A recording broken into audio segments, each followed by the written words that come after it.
was a cold night in December. It was raining so hard that if I stuck my hand out the window, it would have gotten wet. Hey there, Glazer. Heard about your case. What case?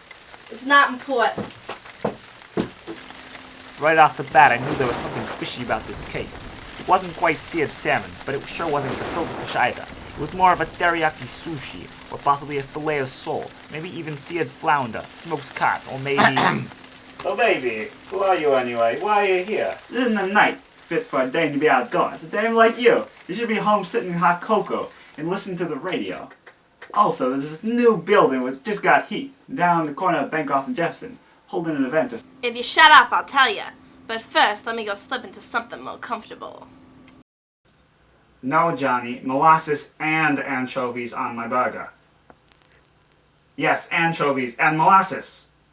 Just barbecue it, okay? But don't grill it. I told you 1,000 times not to grill my burger.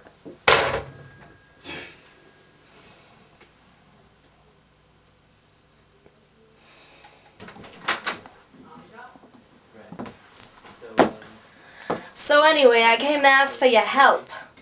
It was last Tuesday night. I came home and it was so dark it looked like shoe polish in the top hits. My husband Vincent was lying on the bed, not moving. He could have been dead, but he wasn't. All of a sudden he sat up as if a snake bit him between the suspenders. So, did you do it? Did you kill that dame?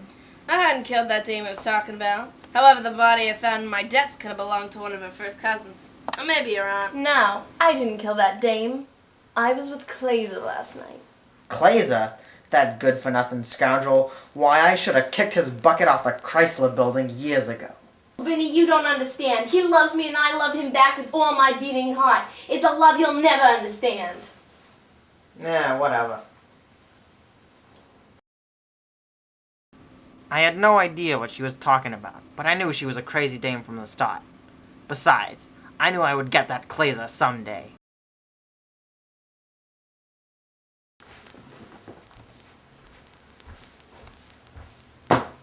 It was clear from his silence that the game was up. That's all that happened that night. At least that's all I can remember. For some strange reason, I had the feeling that she was hiding something from me, but I couldn't put my thumb on what it was. Besides, my cigar was burning low and I didn't have any more on me. I would have to send Jimmy down to the corner store with 68 cents for a new box of smoking Jamesons. They're smoking hot, just like my business every day. Then it hit me like the 3 o'clock train to Chicago. He said something about a guy spent time in your desk. You know, it's fishy. It stinks like a dead guy in an office. This ain't looking good for me, Doc. Can you spare a smoke? I reached in my pocket for my last smoke, but I realized it was already in my mouth. Damn it, Jimmy, why didn't you get those smokes I asked you for? Then it hit me like the 3 o'clock train to Chicago. I hadn't yet sent Jimmy down to the corner store with 68 cents for a new box of smoking Jamesons. What a fool I was. What a fool. Sorry, dollface. The only smoke I got is the one right here. That looks really good to me right now. Her long, cold fingers reached out from her lap to take the cigar. As our hands touched, I was filled with a feeling of cold turkey 3 days after Thanksgiving. Alright, Glazer, the jig is up. Annette, baby, get out of here. You don't want to get hyped. No, I love him! What?